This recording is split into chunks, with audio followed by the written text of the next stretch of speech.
Ndakazongovakisawo kadava kangu 3-roomed house nekavhuranda. Marooms achona akati kure zvawo. Ndaingoitawo padiki padiki kusvika imba yapera nekuti mari dzisina kuungana kuti tisumudze ka1.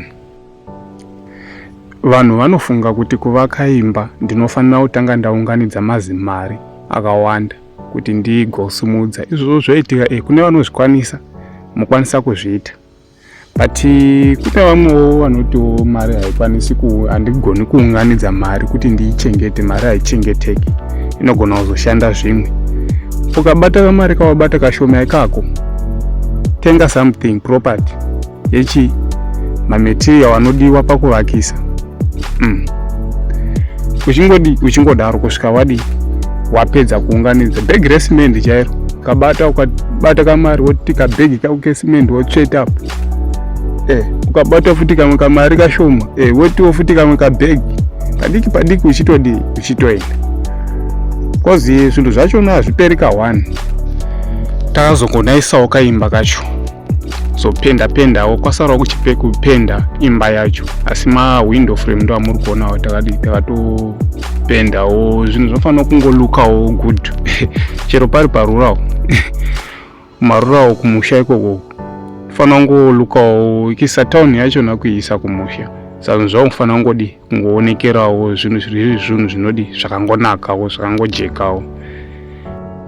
Ndo kalife kandiri kuraramawo zvangu ndiriko kururawo kwedu uko kumusha uko, kamba keduwo kamongowonawo kakona window ndo zvatechitoitawo, ndo padava pangu ipapapa.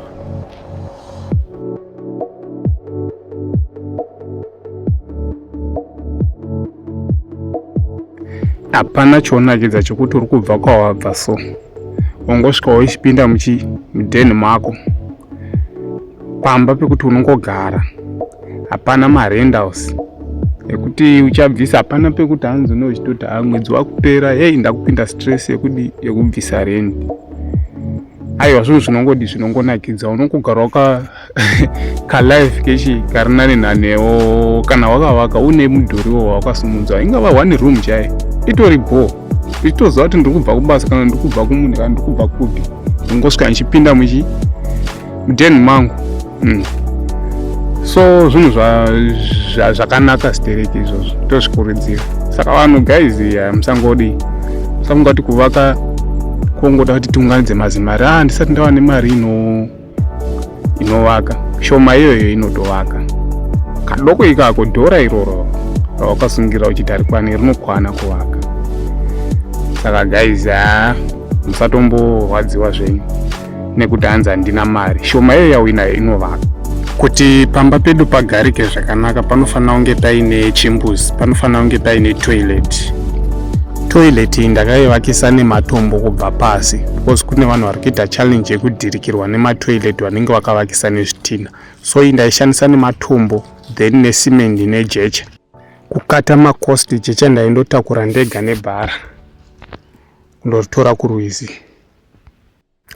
Lucky enough togarawo padhuze nerwizi, saka ndangota beta ndingoshandisa hangu bhara sezvo ndichizvikwanisa kuzviita.